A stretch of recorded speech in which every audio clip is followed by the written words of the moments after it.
Hello students, welcome to my channel bloom with botany. Last time पे हम लोगों ने बात कर ली थी लाइट रिएक्शन की, जिसमें मैंने आपको बताया the steps of light reaction, जिसमें एनर्जी पहले एब्जॉर्ब होती है बाय द पिगमेंट्स और the photo systems, electron eject होता है बिकॉज वो एक्साइटेड हो जाता है और उसकी डेफिशिएंसी को पूरा करने के लिए वाटर स्प्लिट करता है और फिर ये इजेक्टेड इलेक्ट्रॉन एक पाथ फॉलो करता है जिसे हम कहते हैं electron transport system. And depending upon the pathway it can be cyclic और नॉन साइक्लिक फोटोफॉस्फोराइलेशन। और मैंने आपको ये भी बताया था कि लाइट रिएक्शन की जो आउटपुट होता है, ऑक्सीजन रिलीज होता है, NADPH2 बनता है और ATP बनती है। तो आज हम देखेंगे कि यहाँ पर ATP की सिंथेसिस कैसे होती है। ATP is adenosine triphosphate. ये हमारी एनर्जी करेंसी है हमारे सेल की, यानी सेल में होने वाली सभी कामों के लिए जो एनर्जी चाहिए वो हम ATP के फॉर्म में यूटिलाइज करते हैं। ATP बनती कैसे है? ADP में PI जुड़ता है, फॉस्फोराइलेशन होता है, जिसकी अल्टीमेट एनर्जी लाइट है, इसलिए हम वर्ड फोटोफॉस्फोराइलेशन यूज करते हैं। इस फॉर्मेशन को, इस प्रोसेस को समझाने के लिए एक हाइपोथेसिस दी गई जिसे केमी ऑस्मोटिक हाइपोथेसिस कहते हैं। ये पीटर मिशेल ने दी और इसके थ्रू हम समझेंगे कि कैसे ATP की सिंथेसिस होती है ड्यूरिंग इलेक्ट्रॉन ट्रांसपोर्ट सिस्टम। तो चलिए स्टार्ट करते हैं। Chemiosmotic hypothesis for ATP synthesis by Peter Michel। सबसे पहले तो हमें रिक्वायरमेंट्स देखने हैं। कहीं भी ATP की अगर सिंथेसिस करनी है तो ये चीजें आपके पास होनी चाहिए। क्या है वो चीजें? सबसे पहले आपके पास एक लिविंग मेम्ब्रेन होनी चाहिए। इस केस में वो मेम्ब्रेन है थाइलाकोइड मेम्ब्रेन। उसके बाद हमारे पास एक प्रोटॉन का कंसंट्रेशन ग्रेडियंट होना चाहिए, एक इलेक्ट्रोकेमिकल प्रोटॉन ग्रेडियंट होना चाहिए जो कि ETS के दौरान क्रिएट होता है इन 3 स्टेप्स। अभी मैं आपको समझाऊंगी। और फिर हमारी रिक्वायरमेंट होती है एंजाइम ATP सिंथेज, जिसके 2 पार्ट होते हैं, F0 part and F1 part. तो चलिए देखते हैं ये प्रोटॉन कंसंट्रेशन ग्रेडियंट कैसे क्रिएट होता है। तो सबसे पहले तो हमें ध्यान रखना है कि ये जो है ये this is thylakoid membrane, the living membrane जिसके लिए हम बात कर रहे हैं। This is the thylakoid membrane. इस थाइलाकोइड मेम्ब्रेन के अंदर का हिस्सा जो है that is known as lumen और कैविटी ऑफ द थाइलाकोइड, और इसके बाहर का जो हिस्सा है दैट इज स्ट्रोमा।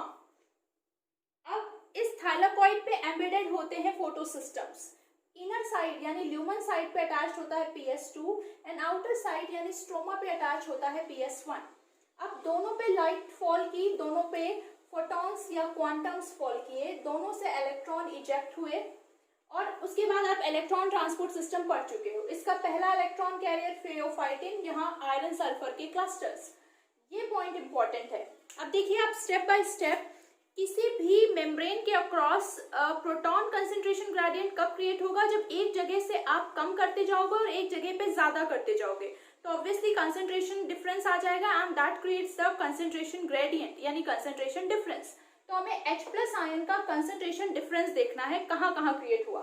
सबसे पहला फोटोलिसिस ऑफ वाटर, जैसे ही लाइट हिट की इलेक्ट्रॉन इजेक्ट हुआ वैसे ही ये पानी स्प्लिट करेगा। आप देख रहे हो पानी कहाँ है? थाइलाकोइड के ल्यूमेन में। पानी किसमें टूट गया? 2H+ 2 electron and half O2। ये हाफ O2 गैस है, बाहर निकल गई।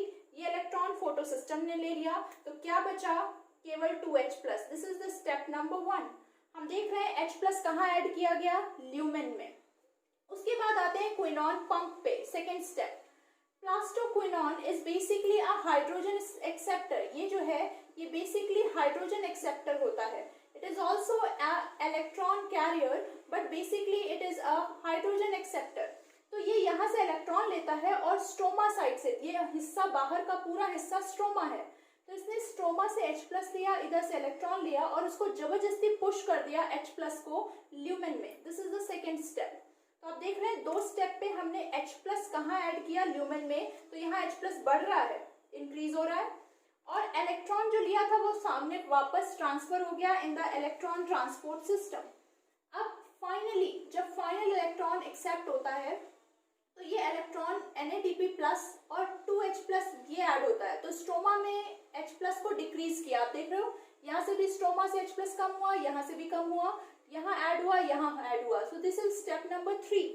तो there are 3 steps: photolysis of water, quinone pump and formation of NADPH2 या NADPH+ H+। इन 3 स्टेप में हम स्ट्रोमा से कम कर देते हैं और ल्यूमेन में ज्यादा कर देते हैं। तो यहाँ H+ आयन का कंसंट्रेशन बढ़ जाता है।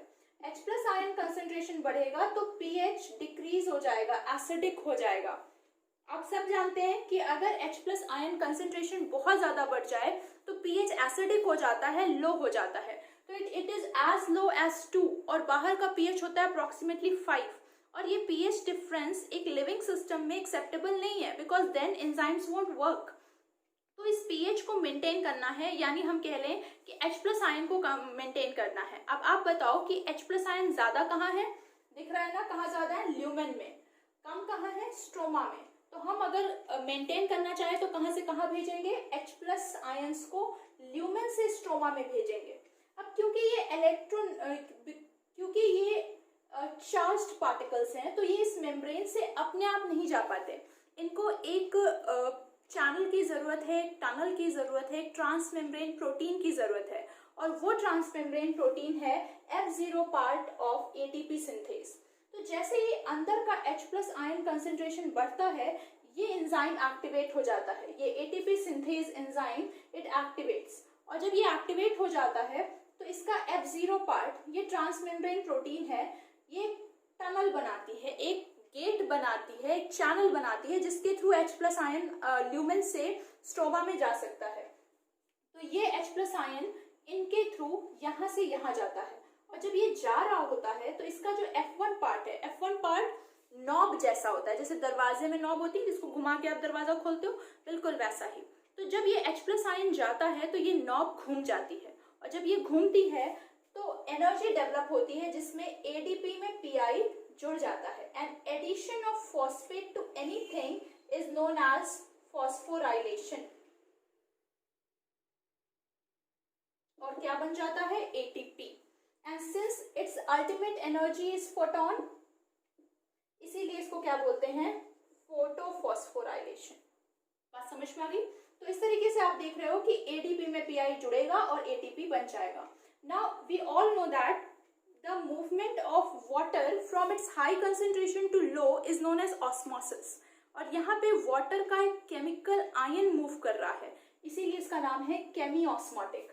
ये वाटर का आयन होता है H प्लस और it is moving from high to low concentration यानी osmotically, therefore it is named as केमिओस्मोटिक hypothesis। तो केमिओस्मोटिक इसीलिए इसका नाम होता है और इस तरीके से ATP का फॉर्मेशन हो जाता है।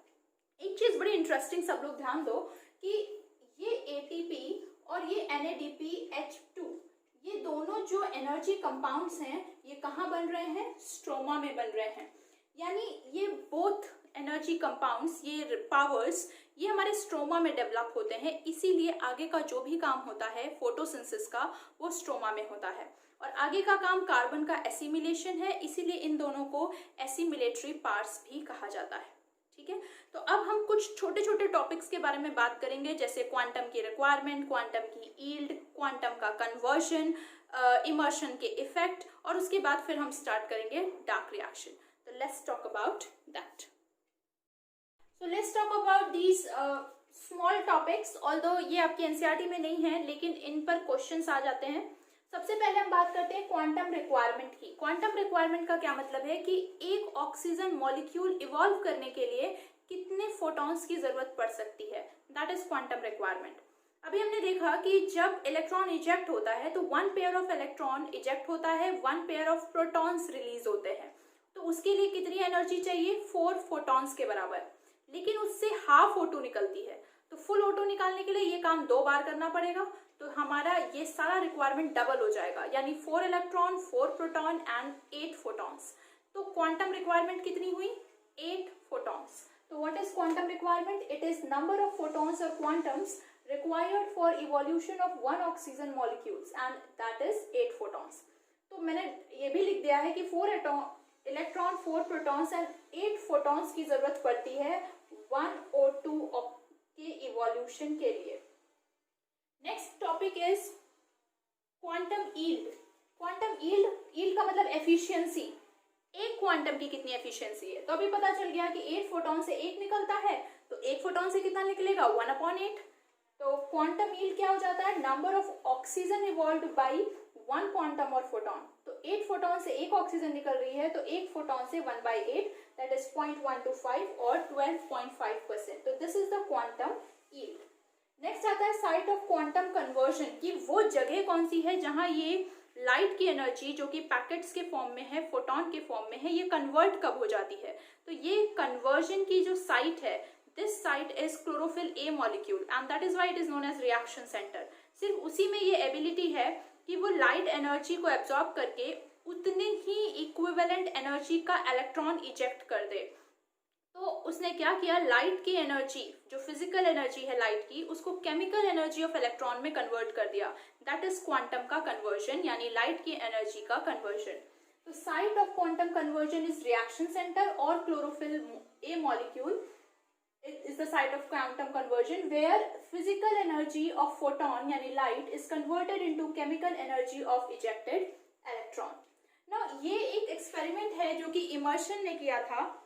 इमर्शन ने क्या किया, एक बार सिर्फ red light the greater than 680 nanometre. तो मैंने आपको बताया था कि अगर आर्टिफिशियली हम 680 नैनोमीटर से ज्यादा वेवलेंथ की लाइट प्रोवाइड करें तो फोटो सिस्टम 2 एक्टिवेट ही नहीं होता, क्योंकि वो तो 680 पे एक्टिवेट होता है और हमने ग्रेटर दैन 680 दी है, तो 680 मिली नहीं, तो फोटो सिस्टम 2 एक्टिवेट नहीं हुआ। अगर वो एक्टिवेट नहीं होगा तो साइक्लिक फोटोफॉस्फोराइलेशन होगा, और आप सब जानते हैं कि साइक्लिक फोटोफॉस्फोराइलेशन में NADPH2 नहीं बनता, O2 रिलीज नहीं होता, सिर्फ ATP बनती है। तो जब एनर्जी ही कम हो गई तो फोटोसिंथेसिस का रेट भी कम हो जाएगा। इसको कहते हैं रेड ड्रॉप। इफ ओनली, अगर केवल आप रेड लाइट प्रोवाइड करें जिसकी वेवलेंथ 680 नैनोमीटर से ज्यादा की हो, तो फिर फोटोसिंथेसिस का रेट घटेगा। क्यों? क्योंकि सिर्फ साइक्लिक फोटोफॉस्फोराइलेशन होगा, जिससे सिर्फ ATP बनेगी, एनर्जी कम तो रेट भी कम, और इस फिनोमेना को कहा गया रेड ड्रॉप। तो दिस इज रेड ड्रॉप, और ये आर्टिफिशियली क्रिएटेड है क्योंकि नेचर तो सेलेक्ट करके नहीं भेज सकता ना कि कितनी वेवलेंथ भेजनी है, पर हम ऐसा कर सकते हैं, तो हमने ये नोटिस किया। दूसरा इन्होंने नोटिस किया photosynthetic enhancement. Rate of photosynthesis increases if both blue and red light are provided simultaneously. तो इन्होंने नोटिस किया कि उसी जगह पे रेट ऑफ फोटोसिंथेसिस बढ़ जाएगा अगर आप दोनों कलर की लाइट एक साथ दें। तो क्या होगा, दोनों फोटो सिस्टम एक्टिवेट होंगे, non cyclic, cyclic depending upon the situation दोनों होगा। नॉन साइक्लिक ग्राना में और साइक्लिक स्ट्रोमा लैमेली में सब टाइप की एनर्जी मिलेगी, ज्यादा एनर्जी तो ज्यादा रेट ऑफ फोटोसिंथेसिस। इससे हमें क्या पता चलता है कि दो फोटो सिस्टम्स भले अलग हैं पर ये काम साइमल्टेनियसली करते हैं, एक दूसरे से कनेक्ट होकर करते हैं, और इंडिविजुअली भी वर्क कर सकते हैं। PS1 साइक्लिक में भी पार्टिसिपेट करता है, नॉन साइक्लिक में भी, और PS2 सिर्फ नॉन साइक्लिक में पार्टिसिपेट करता है। तो this is all about the light reaction, जिसकी रिक्वायरमेंट क्या है, light energy, pigment systems, enzymes, और आउटपुट क्या क्या है, O2, ATP एंड NADPH2। ये ATP और NADPH2 कहाँ बन रहा है, स्ट्रोमा में। कब काम आएगा, CO2 एसिमिलेशन में, and that is they are also known as assimilatory parts. तो आज हम इतनी ही बात करेंगे। नेक्स्ट लेक्चर में मैं आपको बताऊंगी डार्क रिएक्शन के बारे में। यहाँ तक अगर आपको कोई भी किसी भी तरह का डाउट हो तो प्लीज मुझे कमेंट सेक्शन में बताइए, और अगर आपको ये वीडियो समझ में आया हो, अच्छा लगा हो, तो प्लीज लाइक कीजिए, शेयर कीजिए और सब्सक्राइब कीजिए। Thank you.